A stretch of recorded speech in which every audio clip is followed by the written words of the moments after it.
Salam traders, balik lagi sama saya Andi Firmansyah di channel ESG.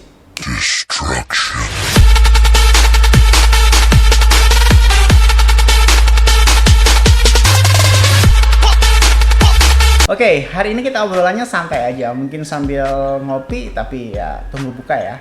Sambil ngopi atau sambil ngemil dan lain sebagainya gitu ya. Saya akan menceritakan sebuah kisah kegoblokan saya dulu ya.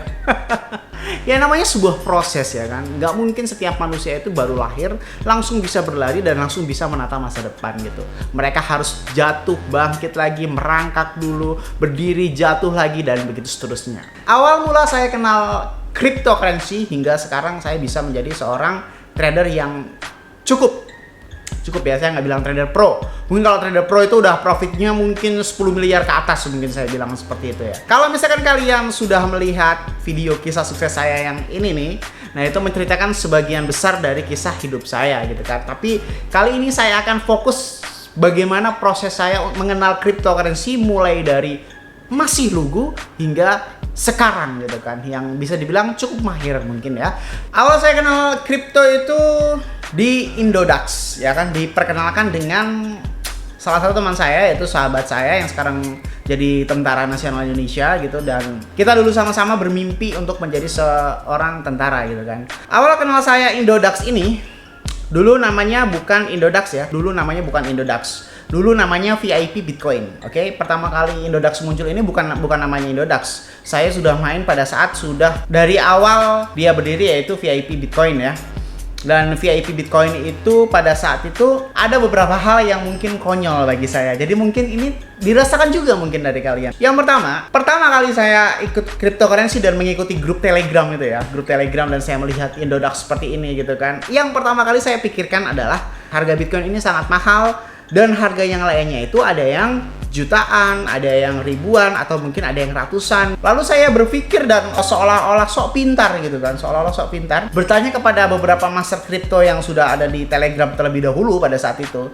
Saya bertanya seperti ini: kalau memang kita bermain trading di dalam Bitcoin yang nilai kursnya itu sudah lebih besar, antara ratusan juta rupiah, kenapa kita tidak bermain saja di koin kecil yang harganya ratusan hingga ribuan perak? Karena fluktuatifnya itu, range-nya, kursnya itu lebih kecil dan lebih bisa cepat mendapatkan secara persen. Jadi kalau kita Bitcoin kan naik 10 juta pun gitu kan, itu kan hanya naik sekian persen. Tapi kalau misalkan NXT lah, dulu NXT masih sekitar puluhan ribu, NXT di harga 30 ribu ya kan, naik goceng aja itu kan berarti sudah naik kurang lebih 5% mungkin ya, 5% ke atas gitu. Lalu timbul perdebatan, intinya saya yakin bahwasanya ya kalau misalnya kayak gitu nggak usah main di Bitcoin dong, main di mana aja gitu kan. Itu pikiran konyol saya.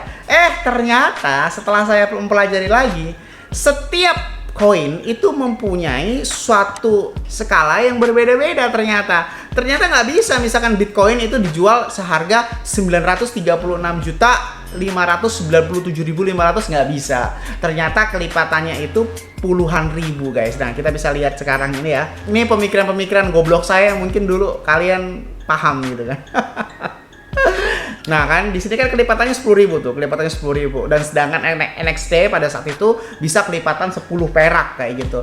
Dan ternyata saya paham setelah kurang lebih 2 bulan 3 bulan. Sekali lagi mungkin video ini sangat berpengaruh bagi kalian karena ini adalah video yang saya ambil pengalaman kurang lebih sekitar 5 tahun ke atas ya.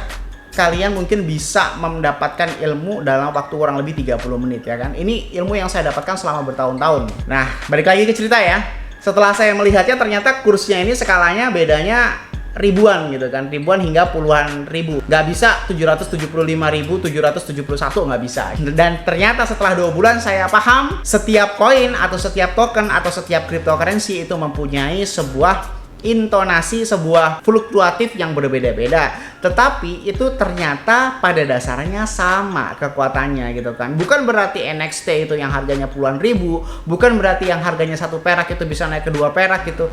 Tingkat kesulitannya itu ternyata memang berbeda. Misalkan Bitcoin naik 1000 perak, naik 20.000 perak, naik 100.000, naik 1 juta itu gampang banget. Tetapi bagi setiap koin itu juga sama ternyata, sesuai dengan skalanya masing-masing. Jadi hilangkan sebuah statement bahwasanya koin kecil itu lebih menguntungkan, nggak ada guys. Jadi semakin kecil koin tersebut itu semakin sulit untuk bergerak, semakin kecil koin tersebut itu semakin sulit untuk berfluktuatif harganya, baik turun maupun naik kayak gitu ya. Itu pikiran konyol yang saya acukan pada saat itu. Nah lalu pada saat itu gempar coin launching ya, bukan ICO. Belum ada ICO pada saat itu. Pada saat itu kan Indodax ini kurang lebih hanya di bawah 10 jenis pada saat itu. Ada cuma Bitcoin, ada cuma Ethereum, ada cuma Bitcoin Cash, dan pokoknya nggak nyampe 10 deh waktu itu. Sekarang kan udah hampir 100 atau mungkin 100 lebih ya di dalam Indodax ini, nggak nyampe 10. Dan pada saat itu belum banyak orang yang tahu tentang arbitrase, bagaimana tentang tata cara membeli koin di market luar kayak gitu kan. Jadi pada saat pertama launching itu kan, pertama kali launching kayak gitu ya, di Indodax ini banyak sekali kelipatan gitu kan. Misalkan pada saat dulu Ignis yang saya ingat itu, Ignis itu naik sampai 20 kali lipat. Lalu apalagi ya, Bitcoin and Diamond gitu kan, terus TEN, terus banyak sekali, dan hampir setiap koin launching itu pasti greget banget. TEN ini sekarang yang notabene adalah punyanya Australia Darmawan, pada saat launching itu dulu gagah guys, gagah banget ya. Itu dari harga sekitar 2.000-3.000 perak hingga sampai ke 30.000 atau kurang lebih 25.000 yang saya ingat pada saat itu. Itu langsung mendadak seperti itu, dan banyak orang yang mendadak kaya mungkin. Jadi gemar banget koin launching pada saat itu ya, bahasanya itu koin launching. Nah, pada saat itu saya berpikir, wah kalau kayak gini bagaimana bisa menguntungkan kayak gitu, bagaimana kita bisa mendapatkan keuntungan. Akhirnya saya mempelajari bagaimana tata cara bermain di market luar yang sebelum ada di Indodax sudah kita bisa beli. Akhirnya saya mempelajari hampir semua market ya, hampir semua market saya mempunyai akunnya, mulai dari Bittrex, Binance, Poloniex, BTC, TradeOgre, Hotbit, Graphics, dan lain sebagainya gitu kan, dan market-market tua lainnya. Market yang paling tua itu kalau nggak salah antara Poloniex dan Bittrex kalau nggak salah sih ya. Dan saya juga punya akunnya di situ. Banyak deh. Pokoknya saya hampir mempunyai kurang lebih 50 akun market cryptocurrency gitu kan. Mulai dari market tertua hingga market yang baru-baru seperti sekarang Dudex, Bybit. Bybit itu baru guys. Bybit itu baru. Dudex dan Elbank dan lain sebagainya seperti itu. Akhirnya saya beberapa kali profit tuh pada saat itu. Tapi saya masih main modal receh pada saat itu karena memang saya masih bekerja di Indomaret ya. Jadi uangnya hanya sekian juta, jadi juta habis gitu aja. Lalu saya berpikir bagaimana kalau misalkan saya mencari seorang investor kayak gitu. Akhirnya nyambung sama kisah trader saya sukses, yang kisah trader saya yang di sini nih, yang di sini. Nah, nyambung sama orang yang ngasih duit 500 juta pada saat itu. Nah, singkat cerita yang 500 juta itu setelah itu, jadi itu masa-masa ICO, masa-masa IEO dan lain sebagainya gitu kan. Setelah masa ICO dan IEO itu berakhir alias sudah gitu kan, sudah berlalu begitu aja dan banyak banget project scam dan lain sebagainya. Saya mengalami banyak banget kerugian seperti di SCC, di STK dan sebagainya. Udah nggak ada di Indodax. Dulu ada di Indodax, SCC, Indodax, terus apalagi yang di delist itu. Banyak sekali yang di delist, ada beberapa kripto yang sudah di delist di dalam Indodax gitu. Saya mengalami banyak sekali kerugian, dan pada saat dulu juga, intinya semuanya ini adalah pengalaman berharga bagi saya. Jadi saya mulai dari sekarang tidak terlalu yakin dengan hal-hal yang berbau-bau dengan hype. Maka dari itu di YouTube saya jarang sekali membahas koin-koin yang sedang hype seperti beberapa koin yang lalu, Uniswap, PKO atau Vencat dan lain sebagainya. Itu hanya beberapa contoh saja, dan saya meyakini bahwasanya memang di dunia saya adalah dunia trading gitu kan. Setelah era Bitcoin itu mati, jadi era Bitcoin itu pernah mati atau bahkan digosipkan akan tidak ada nilainya. Dulu pernah banyak sekali meme-meme Bitcoin mati itu. Kalau misalkan kalian searching Google dan lihat sejarahnya, itu banyak sekali meme-meme yang seperti itu kan. Lakukan sesuatu Bitcoin dan sebagainya. Bitcoin pernah benar-benar hampir mati dulu. Volumenya kan sekarang ini 112 miliar, 3,5 miliar. Dulu pernah Bitcoin itu volumenya mencapai di bawah 10 miliar atau mungkin hanya ratusan juta mungkin dulu tuh dalam satu hari. Jadi Bitcoin itu tidak bergerak sama sekali di area sekitar 50 juta, 60 juta gitu kan. Banyak orang yang pensiun di dalam cryptocurrency. Tapi saya tetap bertahan, dan saya yakin bahwasanya trading ini bukan tentang masa keemasan atau masa kejayaan, tapi trading ini tentang bagaimana tata cara kita mengatur otak. Setelah itu, maka setelah kejadian investor itu, pas banget era Bitcoin itu sudah berakhir gitu kan. Bukan berakhir, vakum lah ibarat kata, mati gitu. Dan saya sedikit bingung ini bagaimana tata cara untuk mendapatkan profit lagi. Bagaimana tata cara untuk mendapatkan profit secara maksimal gitu. Akhirnya diperkenalkanlah pada saat itu market leverage trading ya kan. Yang paling pertama itu Snapex di situ kan. Snapex itu yang sekarang sudah tutup karena dari situ juga saya mempunyai beberapa banyak pelajaran.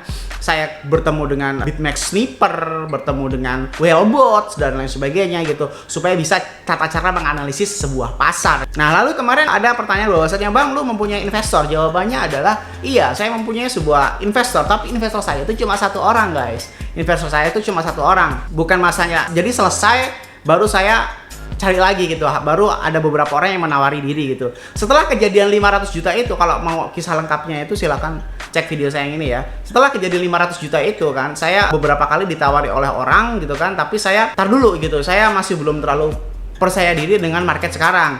Setelah adanya market leverage trading pada saat itu, nah saya akhirnya dipercaya lagi untuk memutarkan uang orang. Tapi pada saat itu saya berpikir secara logis bagaimana untuk membuat sebuah sistem investasi tetapi yang aman gitu, karena saya juga bukan orang yang sangat profesional. Jadi saya cuma punya satu investor, guys, satu investor. Jadi setelah yang kejadian 500 juta itu, saya mempunyai satu investor saja dan jumlahnya itu tidak banyak, hanya sekitar 100 juta rupiah. Alhamdulillahnya pada saat itu handphone saya sudah yang ini ya, jadi riwayat percakapannya itu masih ada, guys, dari awal hingga terakhir. Nah ini guys, kita coba scroll ke atas ya, scroll ke atas, dan riwayat transferannya itu ada semua, guys. Kalau yang 500 juta itu nggak ada karena memang handphone saya masih jelek waktu itu ya. Saya udah ganti handphone pada saat itu. Kalau yang ini handphone saya masih di sini. Jadi kurang lebih 1,5 tahun yang lalu lah gitu saya sudah beli handphone ini pada saat iPhone 11 Pro Max pertama kali keluar nih. Sampai sekarang ini saya belum ganti, belum beli iPhone 12. Saya rasa karena saya mementingkan kegunaan daripada gaya mungkin ya. Karena kalau ini saya jual, data-data pribadi saya mau dikemanain gitu kan. Dan saya beli iPhone 12 pun juga nggak guna-guna banget. Bedanya cuma dikit kan iPhone 11 sama iPhone 12. Nah coba kita scroll, kita cari percakapan awal pada saat kita dulu ya. Ini awalnya itu kita bicara di Telegram ya, pada saat bulan apa gitu. Jadi dia itu frustasi uang 150 jutanya itu. Jadi dia modal 150 juta terus loss mulu main di Indodax. Terus akhirnya dia percaya dengan saya nggak kenal sama dia. Saya nggak kenal sama dia, sama seperti yang uang 500 juta itu saya nggak kenal juga sama dia, karena memang modal kepercayaan aja. Jadi kalau pertanyaannya saya ada investor, saya ada, tapi cuma satu orang. Jadi setelah satu orang itu selesai, baru saya nyari investor baru, seperti itu. Dan ini dia ngirimin voucher pada saat ini, dan dia ngirimin sekitar 107 juta sekian vouchernya. Jadi seperti itu. Terus habis itu saya telepon, saya bilang jadi seperti itu, ada yang ditanyakan, Mas berarti ini saya kirim KTP ya? Iya, untuk data resminya gitu. Akhirnya jadi pertama kali saya dikasih uang 100 juta itu sekitar tanggal 19 bulan 1 tahun 2020, 1 tahun setengah yang lalu. Setelah itu, jadi perjanjian itu saya memberi keuntungan 50-70% gitu kan, 50-70%, dan per bulan itu saya kirim 10% dari total modalnya, seperti itu ya. Jadi ini saya bilang secara lengkap, apabila sudah mencapai 150 juta sampai 170 juta, kontrak kita akan selesai. Yang penting minimal balik modal 150 juta gitu ya Mas ya. Terus saya, oke, ada pertanyaan, jawab ini tuh. Nah, akhirnya dia ngirim foto KTP per tanggal 22. Per tanggal 22 itu saya kirim hasil profitnya gitu kan. Saya kirim hasil profitnya. Nih, pada saat tanggal 22 saya kirim dalam bentuk voucher. Nah, pada saat itu saya pertama kali dicekcok tuh sama dia tuh. Ya namanya juga lika-liku kehidupan ya. Saya baru banget cemplung di dunia leverage trading ya pada saat itu. Jadi saya hanya bisa profit dikit. Sebenarnya udah bisa profit banyak waktu itu ya, 15 juta pada saat itu. Terus tiba-tiba loss lagi gitu. Cuma kekumpul profit 5,5 juta. Jadi idenya sistem investasi saya adalah sistemnya beda dengan yang lain gitu kan. Jadi misalkan orang ini namanya Uli ya. Si Uli ini naruh duit 100 juta ke saya. Habis itu saya tradingkan per bulan saya kasih 10% dari total modalnya, berarti sekitar 10 juta dong. Akhirnya saya transfer 10 juta sebanyak 15 sampai 17 kali guys, seperti itu. Setelah udah transfer semuanya, berarti totalnya sekitar 150 juta sampai 170 juta dong. Nah, jadi keuntungan saya buat apa? Modal yang dari Uli itu tadi itu untuk saya gitu. Jadi bukan sistem bagi hasil. Semua profitnya saya transfer ke dia hingga mencapai 150 juta sampai 170 juta. Setelah total uang yang saya kasih itu sudah mencapai 150 sampai 170 juta, berarti saya anggap perjanjian kita selesai. Sisa modalnya itu untuk saya, jadi keuntungannya itu, jadi modal semuanya itu untuk saya, kayak gitu. Jadi saya hanya transfer sekitar 10% atau total profitnya. Ini sedikit kita cekcok nih, karena profitnya cuma 5,5 juta ya, namanya juga investor dan nggak kenal gitu kan. Akhirnya cekcok seperti silahkan baca sendiri aja di pause ya. Akhirnya pada saat itu, silakan baca-baca sendiri aja. Ini 3 orang saya pegang ini, maksudnya ada beberapa orang yang memang mengikuti sinyal pribadi saya pada saat itu saya ngetes. Nah, tanggal 21 ya, lebih cepat 1 hari. Dia bilang, wah thank you mas bro, lebih cepat ya gitu, karena saya kasih 10 juta pas. Udah nggak protes kan. Terus ini dia nanyain tentang leverage trading juga. Dan akhirnya setiap bulan itu, ini panjang sih baru pertama kali invest deh. Nah, akhirnya per bulan akhirnya saya transfer. Ini pada saat 17.05 bulan 5 ya. Nah, ini yang bulan 6. Ditransfer via BCA semuanya. Ini yang bulan 7 ya, bulan 7 ini ya. Di sini ada datanya semuanya. Jadi saya transfer 10 juta hingga berakhir ini bukti-buktinya semuanya ada. Ini bulan 8. Ini foto saya waktu nyetir. Ini mobil apa ya saya teh? Oh, mobil Civic saya yang emas itu guys. Saya lagi OTW, saya lagi di jalan mas kata saya gitu kan. Ini yang bulan berapa nih? Bulan 9. Ini yang bulan 10, ini yang bulan 11, ini yang bulan 12. Nah, ini bulan 13. Bulan 1 maksudnya. Bulan 1 ya kan, tahun 2021 ya. Ini sudah terkumpul 115 juta, udah terkumpul 125 juta. Dan ini adalah terakhir saya bayar ini bulan 3 tanggal 22 135,5 juta. Dan bulan ini adalah bulan terakhir saya gitu. Jadi akan saya kembalikan seluruh total modal dan profitnya gitu kan. Bukan modalnya tetap buat saya yang 100 juta itu. Dan sisa modalnya ini kita lihat di Bityat ini ya. Saya juga ada lossnya lah, nggak mungkin saya nggak loss guys, gila aja. Jadi total modalnya pada saat itu 107 juta ya. 107 juta dan sekarang tinggal sekitar 91 jutaan guys. Nanti tanggal 22 akan saya kirim kurang lebih antara 15 juta atau 25 juta gitu kan. Jadi tidak ada perjanjian yang mengikat gitu. Minimal 50%, maksimal 70% pada perjanjian awalnya gitu kan. Nah, di sini. Jadi mungkin kalau misalkan ini dikurangi 20 juta, jadi total profit saya mungkin dalam investasi dia kurang lebih 70 juta. Ini kan 91 juta nih totalnya guys. 91 juta, saya kasih 20 juta misalkan ya kan. Bisa juga saya kasih 15 juta gitu kan. Jadi saya total profitnya adalah 70 juta. Jadi kayak begitu sistem investasi saya. Tidak sistem bagi hasil dan sebagainya. Dan memang bulan depan ini berakhir. Apakah saya mencari investor lagi gitu? Ya kalau memang kalian minat ya silahkan. Tapi saya butuh hanya cuma 1 orang guys gitu kan. Dan kemarin saya mainin duit 100 juta itu kayak kurang greget ya gitu. Saya pengen yang lebih menantang gitu. Entah 500 juta atau mungkin 1 miliar gitu kan. Sistem kepercayaan dan lain sebagainya gitu. Jadi ya kayak gitu aja. Misalkan kalian store 1 miliar gitu kan, store 1 miliar ya mungkin per bulan saya ngasih sekitar 50 sampai 100 juta. Tapi kalau misalkan 1 miliar profitnya nggak sekitar 50% ya. Nggak sekitar 50%, mungkin sekitar 30 sampai 40% saja. Karena semakin tinggi jumlah uangnya semakin sulit untuk tradingnya gitu kan. Psikologik dan pengalamannya juga dibutuhkan. Jadi kayak begitu.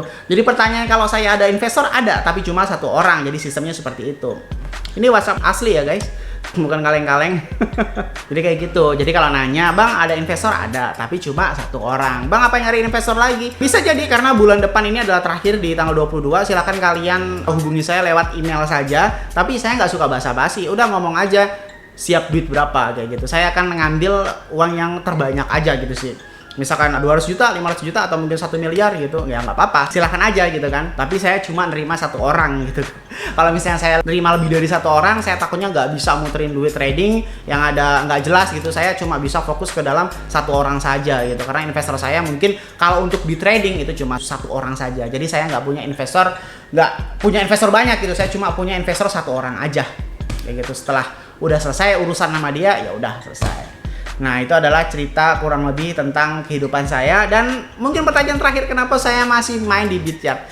Seperti yang saya bilang, Bityat ini adalah salah satu market leverage yang paling tua. Kalau lu ngomong Binance Future, nggak usah ngomong ya.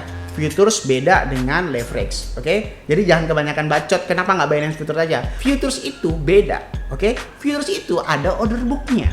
Kalau ada order booknya, berarti transaksinya itu nggak langsung tereksekusi. Jadi kalau nanya ngebacot mulu, bang lu kenapa nggak main di Binance Futures? Sudah berkali-kali saya bilang, Futures itu ada order booknya.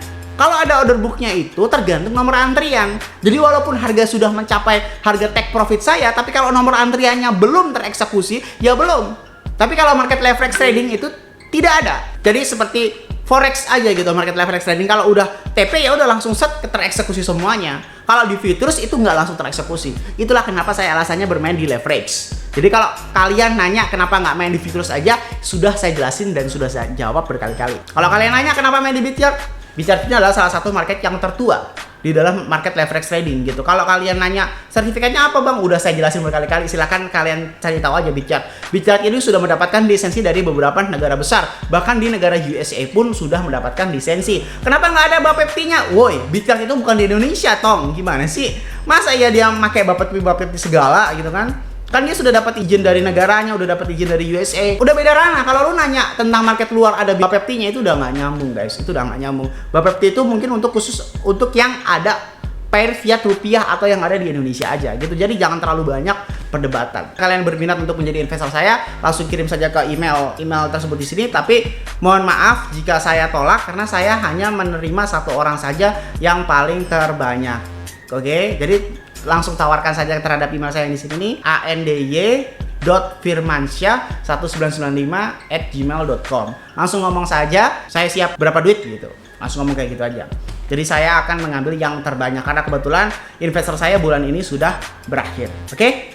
Cukup sekian video dari saya, semoga bermanfaat. Saya Andy Firmansyah.